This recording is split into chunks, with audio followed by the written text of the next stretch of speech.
and Jed to talk about creative projects. At the Care Society, we not only are all coming together around this care learning framework with some values like curiosity, compassion, and collaboration to set the foundation for what we stand for, but we believe in learning by doing real things with real people in the real world. And creative projects are our primary mode of instruction and assessment. So we're going to be discussing what creative projects are to us. We have a bit of a unique approach to creative projects, and we're going to discuss how we guide students through the creative project creation process, and how we are delicately balancing this these two sides of like we want to be promoting this culture of care, but it includes freedom. We believe in students being empowered to take charge of and ownership of their learning, and so as guides, it's kind of a fine line, because what do we do if a student has this idea that we're like, well, maybe you could do this, or maybe we have an idea about how a project could be improved. Does that mean anything? These are some deep philosophical discussions that we are wrestling with, and that we are going to keep walking the fine line of. And I want to open it up first with Elizabeth, who's been just doing so much wonderful work with the creative project process and how we coach students in our learning pods. So Elizabeth, share a little bit about what is a creative project. Yeah, so we definitely do define the projects that we do at the Care Society as creative projects, as opposed to, something anybody might call a lot of things a project. So in our terminology, a creative project does have some basic criteria that we go with with students. And so that would be that it has to be like kind of original or unique. So this would be an idea that's in some way originally your own, or that you're doing something with a concept that is unique, that is not the same thing. Like we talk about, you don't want to just write a Wikipedia article. You don't necessarily want to do something that if you Google it, a million people have done before. And you want it to be to kind of provide some value, to be useful to somebody, to just something that creates value in the world for other people besides just yourself. And so, to be clear, we believe that there are many, many things worth doing that aren't creative projects. A lot of those things may have value to yourself, or may be unique but not valuable to other people. So we do definitely have those criteria for projects. That is kind of our main discussion with students when they come up with a project idea. But that being said, some of the things that we've talked about here recently is, how much, even at a young age, do you really harp on those topics? Some kids are just getting started and you don't want to demotivate them. How much do you kind of push kids with their projects, to do something more elevated, more interesting, even more academic? Is that something that we want to do? We also like to help kids figure out how their projects align with the care learning framework. So that's the idea of what of the 5 learning domains are they using in there? Are they using creative intelligence or technology? Which ones of the 7 C's are they showing? Citizenship? Are they showing compassion? Are they showing curiosity? Some of these different things. And so what is the difference perhaps between showing kids how their projects align with these things versus pushing them or encouraging them to do different things with their projects so that they do align? Or perhaps do we kind of look at a kid's overall portfolio and say, you're really missing certain topics, so you should add this to your project so that it shows, like a different academic subject. Is that something that we should be doing? So those are all kind of questions we've been discussing amongst ourselves. I don't know if any one of you wants to jump in on any of that or have any thoughts. To firm it up a bit, would you be able to give some examples about what creative projects, just to kind of set the bar? Sure. Right. Well, I did pull up this lesson here, so I was going to look at this. This was a lesson that I wrote for educators about creative projects. So there was some actual kind of very specific concepts that are fairly simplistic, but the idea of a project. So these are projects that don't really fit the bill. So here's something that would be original, but doesn't create value. So say a new idea for a game, but no one understands how to play it. Or something that creates value but is not very unique is like a book summary that's maybe helpful, but many people have done this summary of this book already. Something that would be, say, a really good creative project would be a video that explains science concepts using your own stories, humor, and or like maybe animations in a video, something that's both unique and useful to learners. So that's the idea of, yeah, that might be information that somebody else that's out there, but you did it in a really entertaining and unique way. So those are some kind of examples that I have in that lesson for our educators to show what's maybe not the best and what is a good example. Jimmy, I don't know if you want to share maybe some examples of projects that students in the Nova Care Pod have done recently. Sure, yeah. And projects as well don't necessarily have to be like a physical product. It can also be like an experience. So maybe you put on an event. That could be an example of a project. We have several projects that are going on in our pod right now. We had, let me think, to our last demo day.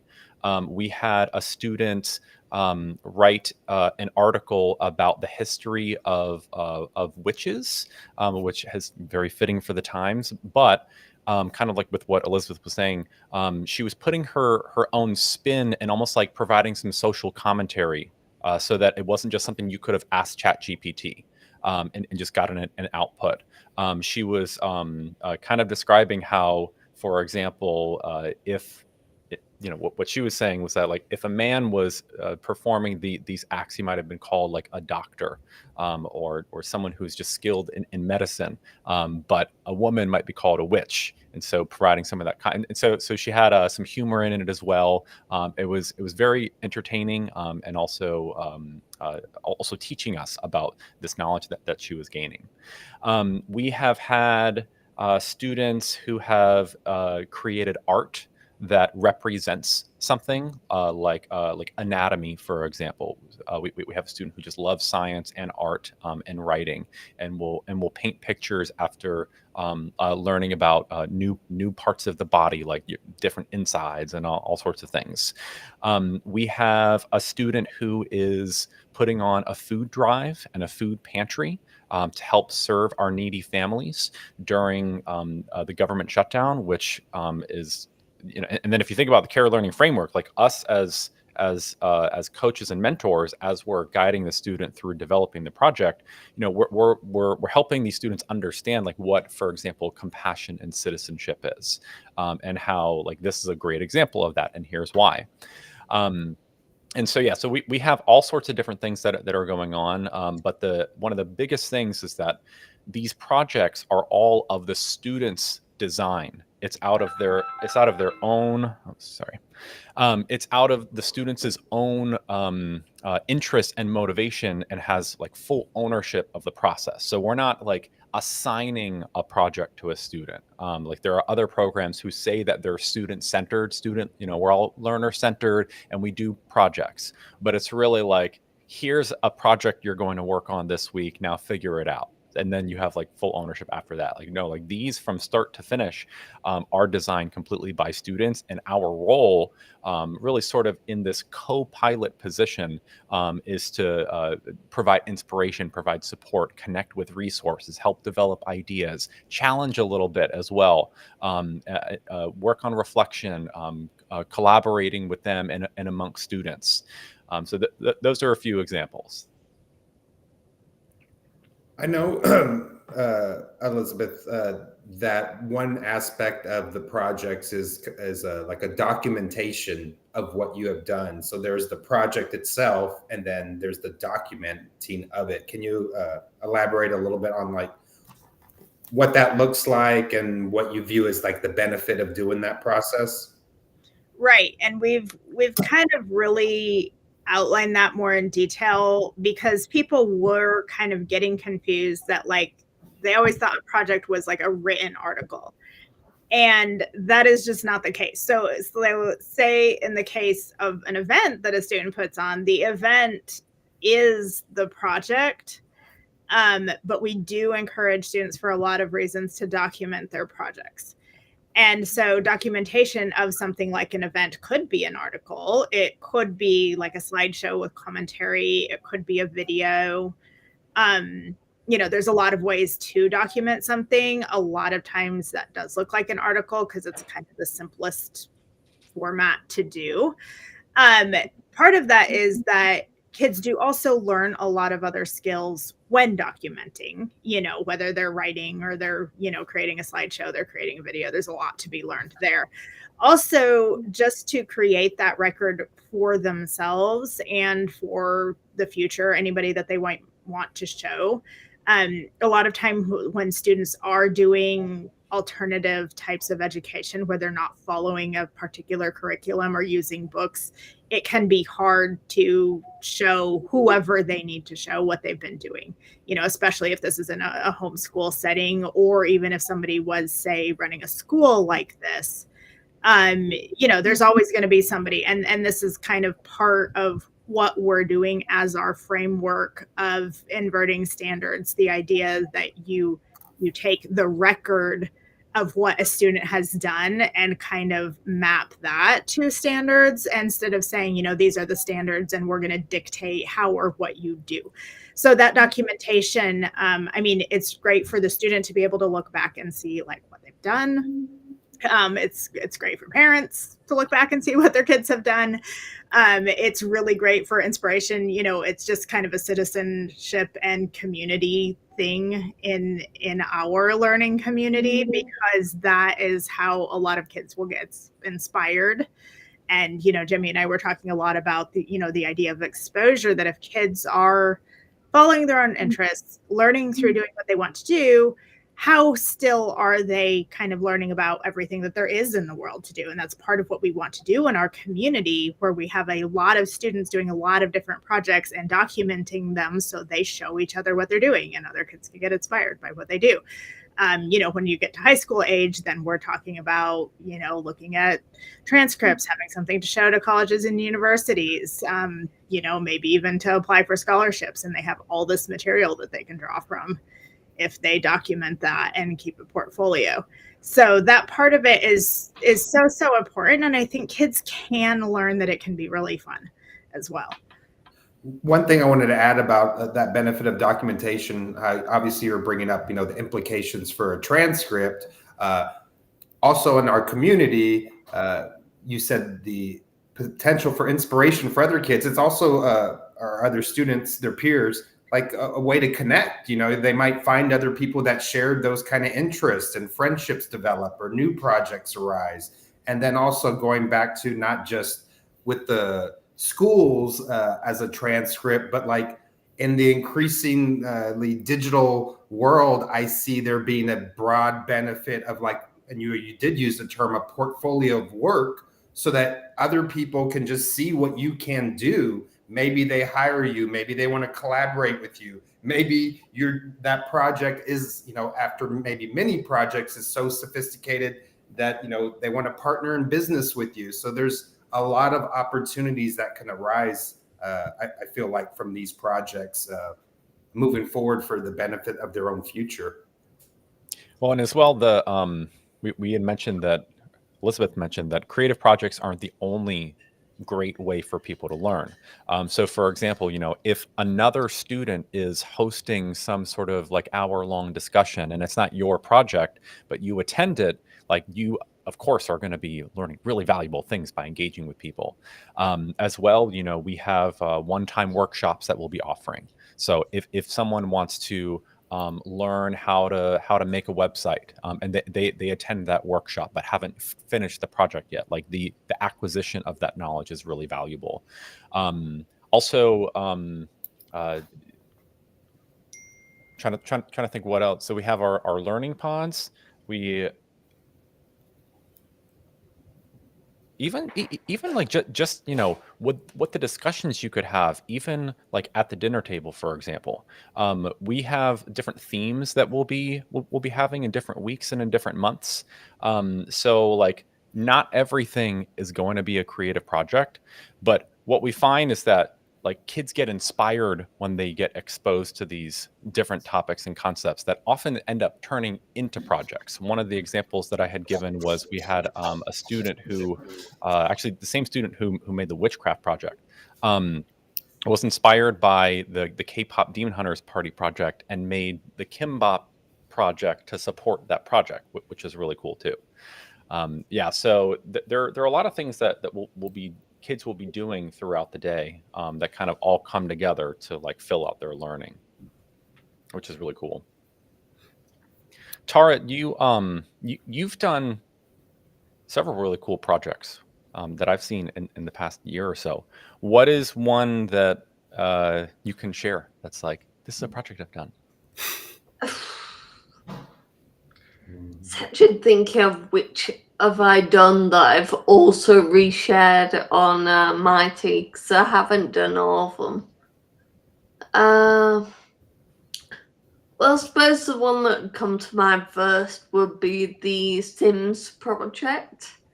So it was a project that was kind of reflecting on the video game that I play an awful lot. And I have played it since I was a kid. And I was kind of playing it and feeling a bit like I was wasting my time. And that led me to think of it like, really reflect on it and be like, well, playing The Sims has taught me, I've developed a lot of digital media skills through it. So I like take pictures of The Sims and set up stories and then edit the photos and then also post those photos to a website. Like when I was younger, it used to be Tumblr, because there's a big network on Tumblr of Sims players who post like the stories they create. And through that, I also realized that it was an experience of getting involved with a community as well. And it's also like sharing curiosity with other players, because it's like reading all of their stories and discovering the content that they created and designed.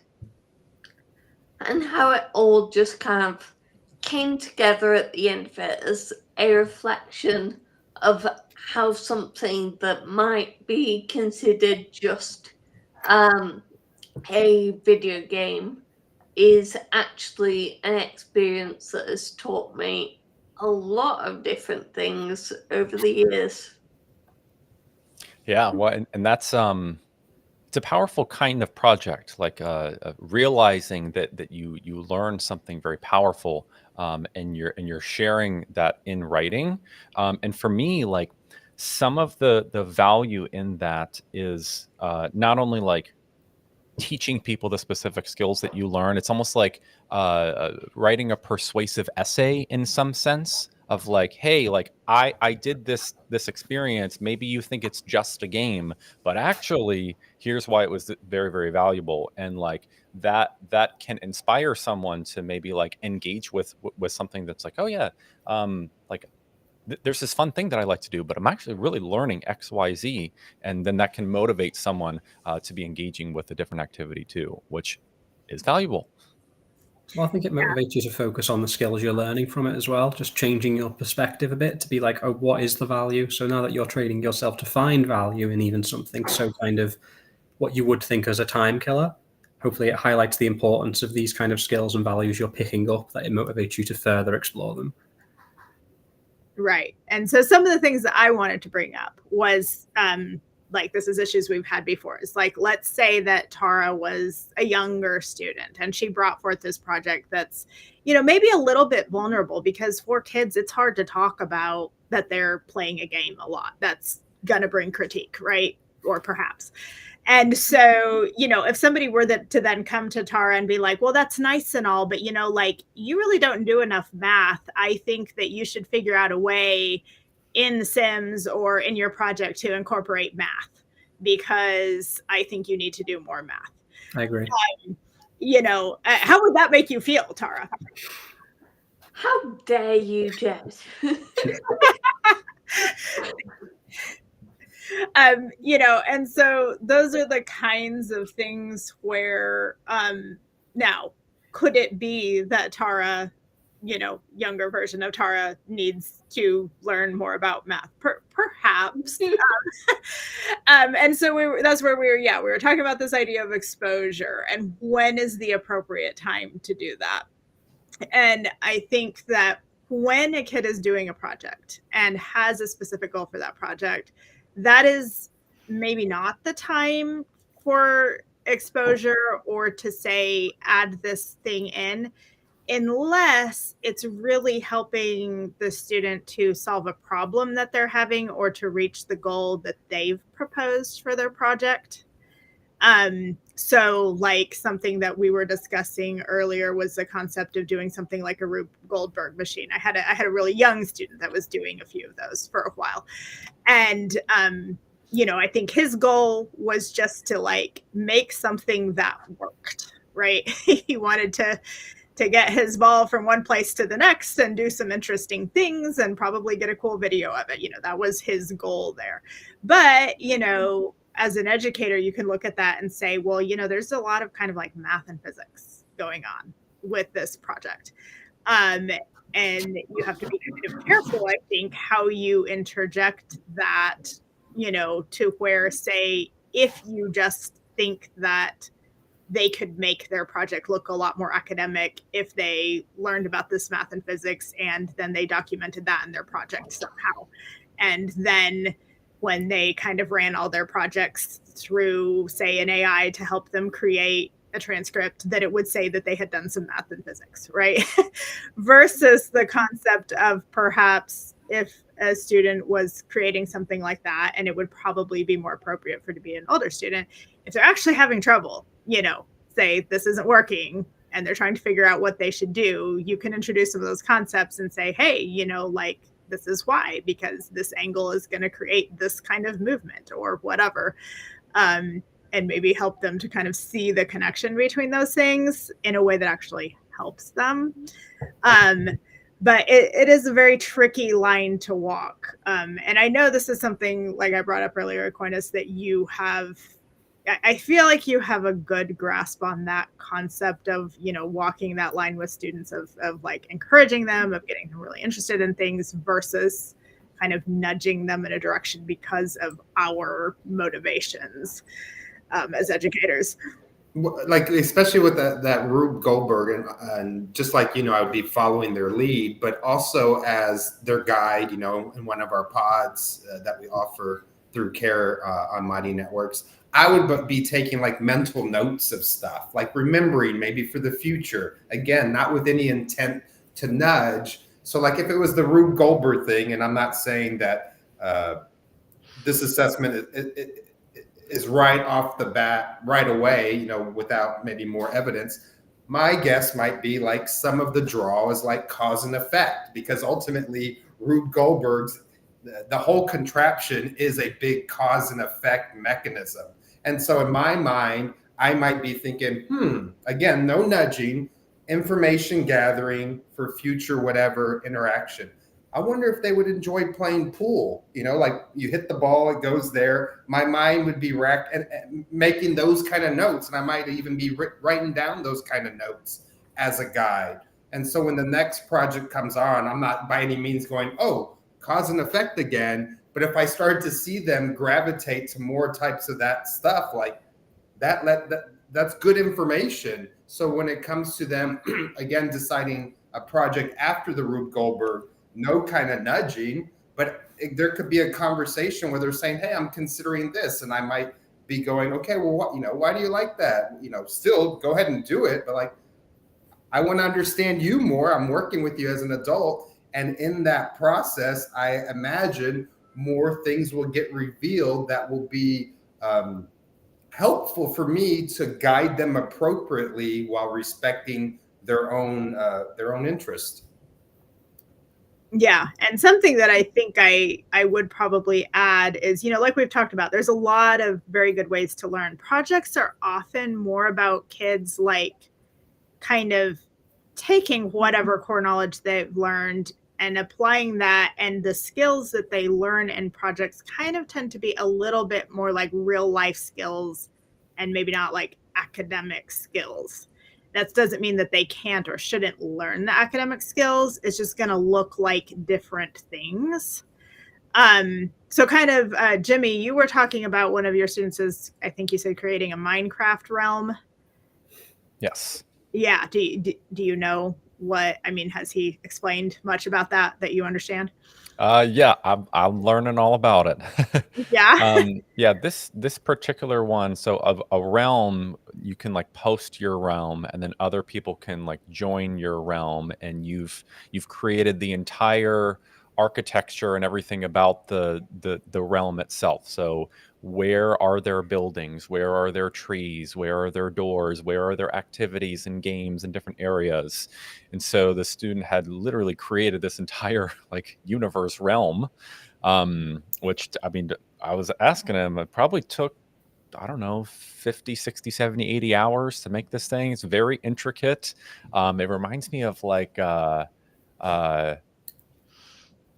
if you're in Inception or the Matrix or something, and you're like the architect or the dream design. Yeah, I think they're both called architect. Like, Architect, that's kind of what it reminds me of. And so yeah, so that is really, really cool. And then I actually was having a discussion with another adult of like, oh well, he's playing a game, like that doesn't count. And so it's one of those things where, well, one, we need to like understand what is a creative project. Is it original? Is it providing value for people? And also, like I think too, what each project is developing is going to look different for each project. So, for example, this particular project, if it's going to be something that he just really, really loves doing, and there is maybe you're focusing on just creative thinking, or even he wanted to create a video that would like advertise his realm, and he posted on YouTube. And so there's a technology component. And then like maybe there's some sort of collaboration that they're doing within a game. Like, is that bad learning? No, I would say no. Now I will say that the degree to which someone is just playing and not creating anything, I do think there's a line though. So if I was to go on playing a Mario game, and I'm saying, oh, look, I'm really enjoying this, so that counts as a creative project. Like that doesn't count as a creative project if you're just like playing and consuming something. So not everything is a creative project, but the door is quite open though, I think. Yeah, I think that's where as coaches, it is important for us to figure out how to help a kid find the things that they're really excited about and make it into an actual creative project.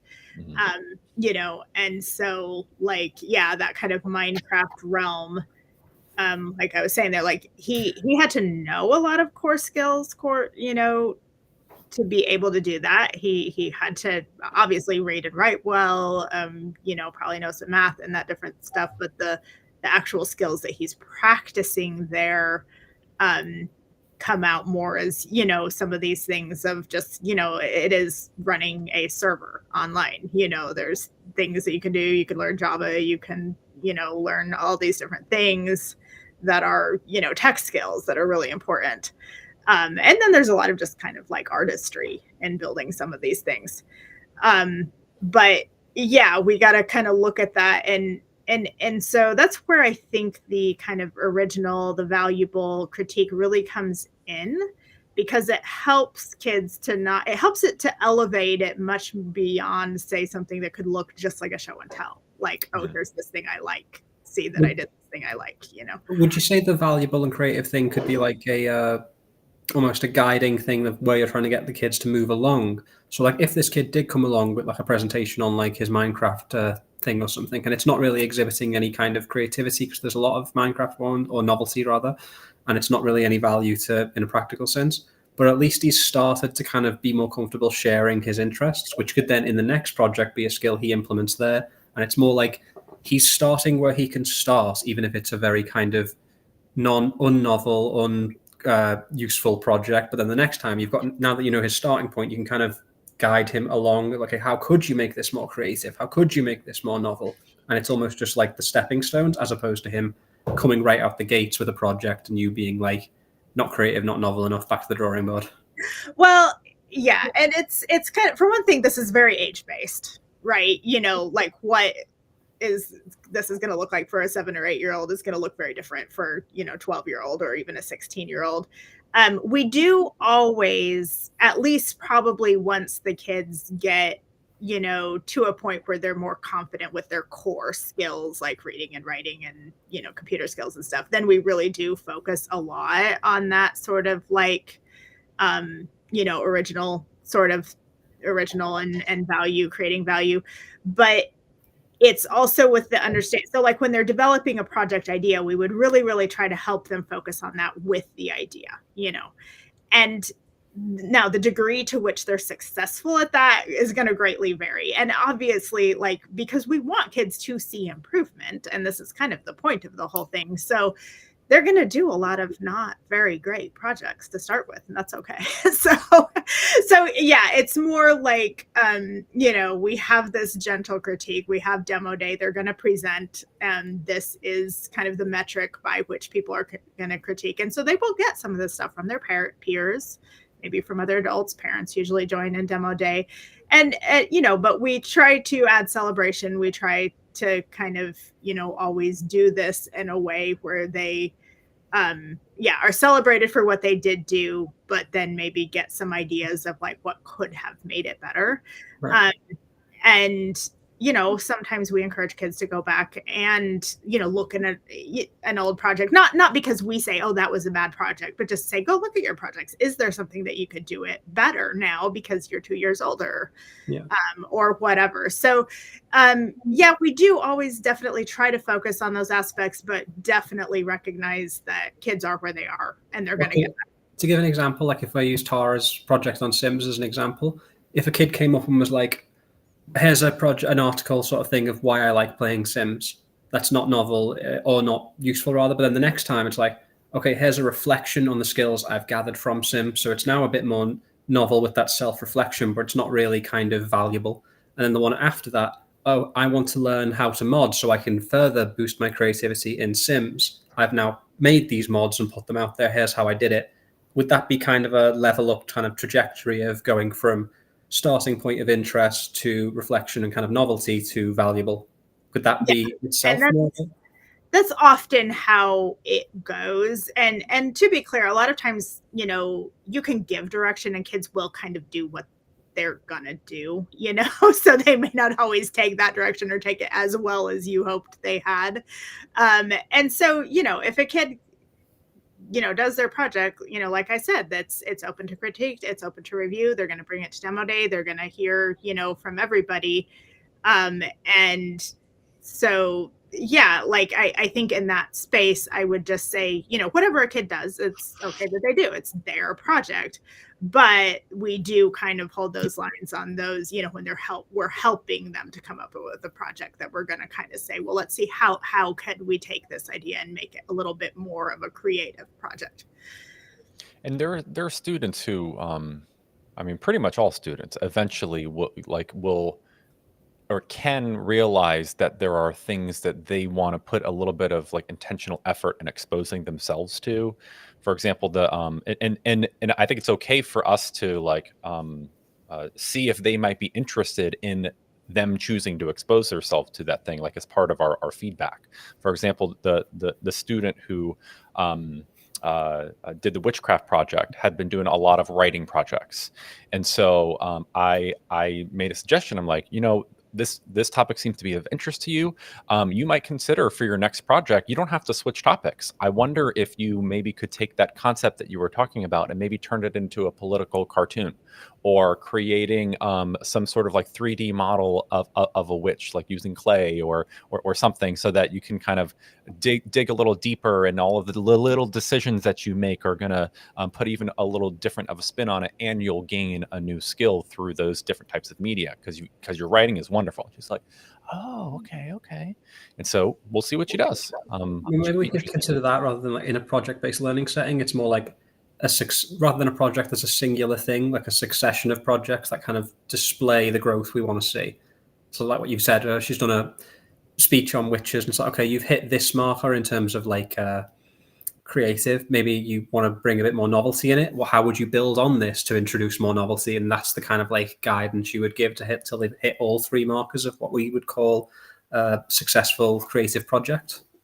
Yeah, I think that's part of it, and I think, or not I think, what we are doing with our students is, after certain amounts of time have passed, it's a great time to reflect. So, for example, as we're coaching students, we're getting to the end of what you would think of as like a quarter. I mean, not that we have defined quarters, but after a few months, we're going to be having these conferences with families to give some 360 feedback. And we'll be reflecting like, okay, here are your projects. How did you show compassion? How did you show curiosity? Citizenship, which is like a big one for the kids, that a lot of younger kids aren't necessarily thinking about the rest of the world or the needs of their community, if they just have like their own interests that they really, really like. Especially we're finding with different homeschooling students and traditional school students, just a level of exposure and what they've been sort of like, what they've done for their learning. And so it might be something where it's like, oh, well, yeah, I haven't really done any projects that have like a big citizenship component. So maybe I'll go and I'll dedicate some time to think of what I can do to learn more about the needs of my community. Or a family member of mine is from a certain country, so I'm actually going to put a little bit of time and kind of learning about where my uncle is from, or something like that. And I think that way to inspire students, not to like dictate what they're going to do, but be like, oh yeah, like, yeah, there are all these things in the world that I could learn about. Let me go be curious about it. Let me demonstrate some scholarship. I think that is going to be a big part of what coaches do. Do you agree with that, Aquinas, of like that's a way to inspire and not like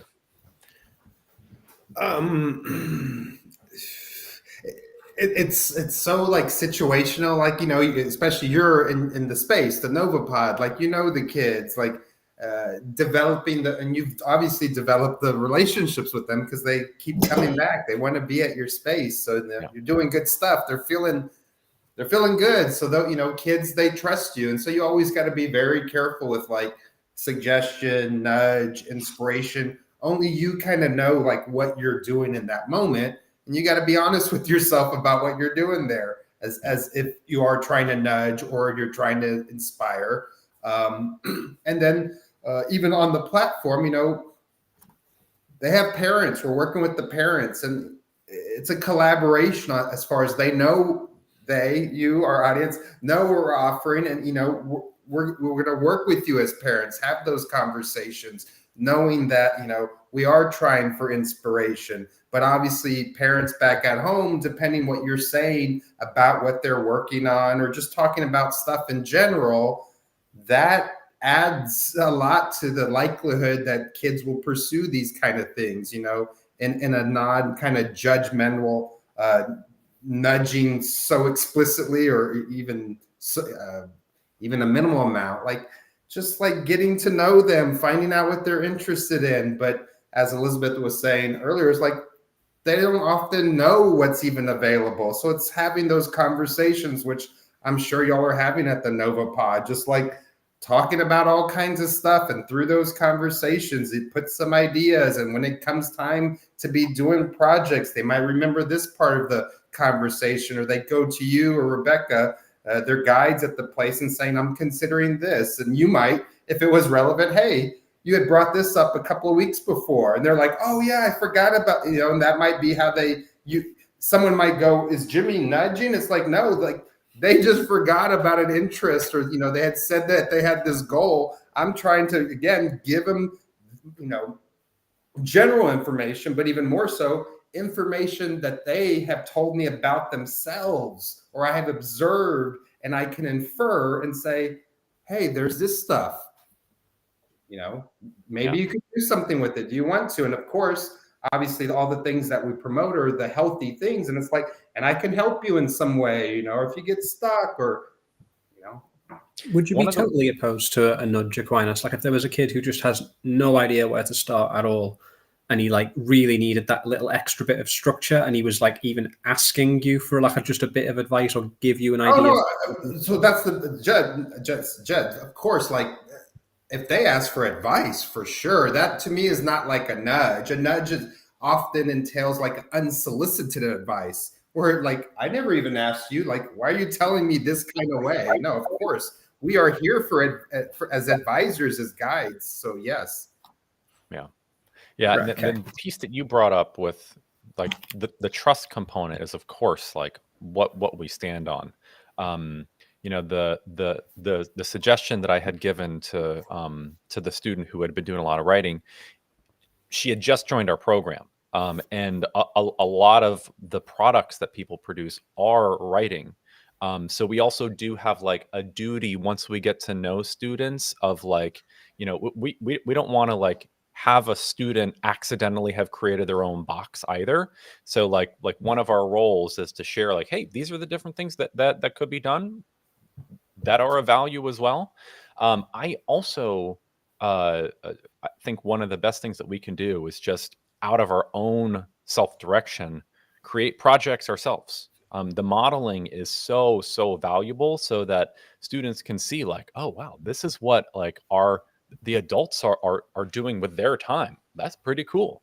And to add on to that, especially Jimmy, in the live place, but obviously, it applies here with our Mighty Networks online platform, is by doing some of that, it might be that the student goes, hey, can I help you with that project? And it's almost like that becomes training wheels of a type as an assistant role with your own project. That could happen. And that, obviously there's benefits for relationship, because they're spending time with you as you're pursuing something that interests you. Like you brought up, there's the modeling, there's the connection. They might learn some stuff. That might be the thing that finally gets them comfortable to maybe do what we might consider a more complicated or sophisticated type project. But yeah, of course, modeling and including if they're inclined. Yeah.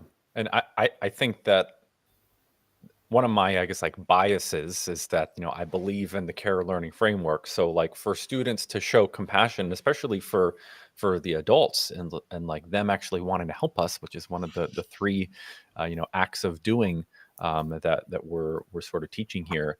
I think that would be wonderful. We do have some students who help us with all different things. I think that's where the synergy will happen. Tara, we were talking about on the last episode, I think of how like we like multiply each other when we're all kind of like bouncing off of each other and building off of each other's projects and learning about each other. Faux show.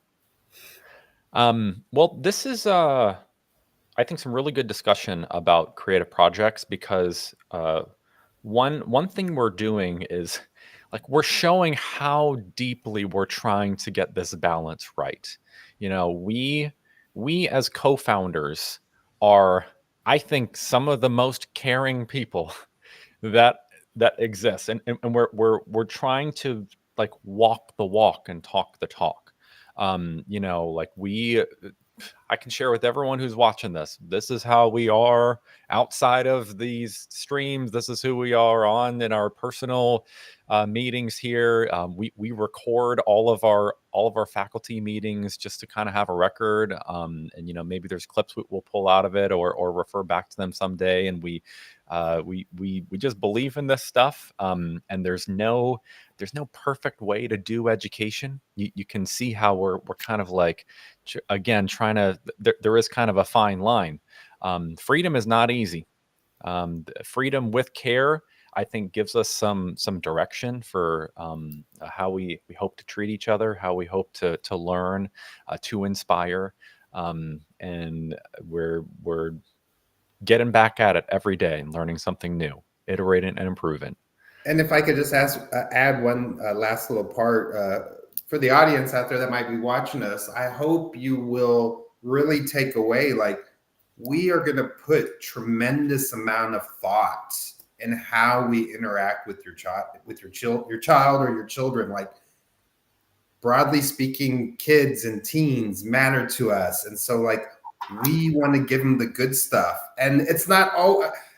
There's probably a baseline of what constitutes the good stuff, but like we want to give them even more, and to figuring out that more. That's part of the reason why we have these conversations, and for y'all to see us in action doing that. How is our thought process going as we approach this working, potentially working with your children?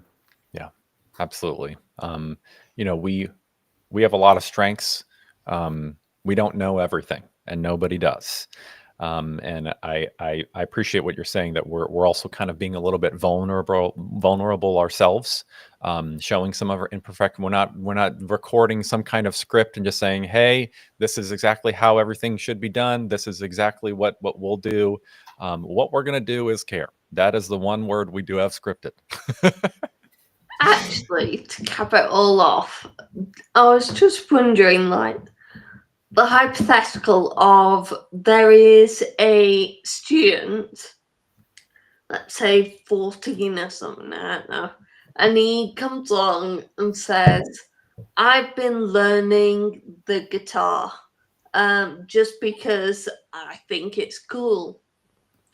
And he doesn't have a teacher. He's just watched like YouTube videos. So there isn't much communication or compassion with other people going on there. It's just, I've learned the guitar because I think it's cool. How would you talk to that kid and like suggest that he branches out a bit more into other factors of the 7 C's, for example?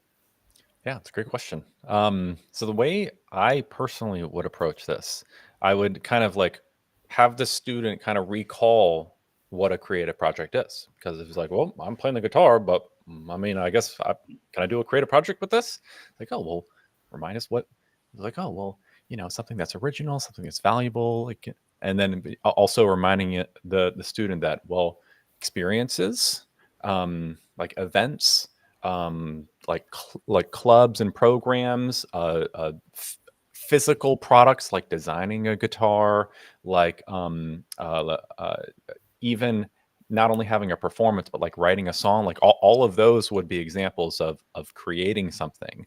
Is there any kind of like experience or product, something you can create with the guitar that may be something you could do by yourself, could involve other people, could involve well, let me just pause there. Like, was that kind of sparking anything? And kind of working through that. We've had there's a friend of mine who had created like a guitar like club, where people would like post different things that they're working on and like motivating each other. And so I might even bring up just some specific ideas of things that I've seen that are creative projects related to that interest in the past. And maybe the student is interested in that, but doesn't have to take that specific idea. What would you do? Well, I don't know what I would do, but probably similar. Yeah. I think using the 7Cs as a roadmap is sort of a good thing. Like if you just see where they're at on that and like which are they exhibiting, and then pick the next one they can kind of build on that with. So he's learning guitar, or maybe that's lacking the community aspect. So maybe getting together a little club, or kind of like asking if anyone else plays instruments to get a little like kind of band event going.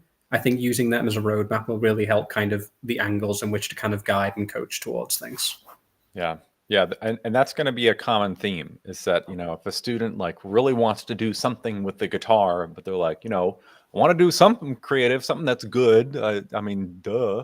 Like, what do I do? It's like, well, I mean, is there something you could collaborate around? Is there an active citizenship? Like what could be, how could a guitar possibly be an active citizenship?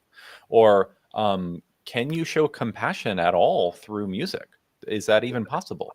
And it's like, oh, well, oh, you know what? My mom's birthday is coming up soon, and maybe I could write her a song. It's like, oh, bless your heart.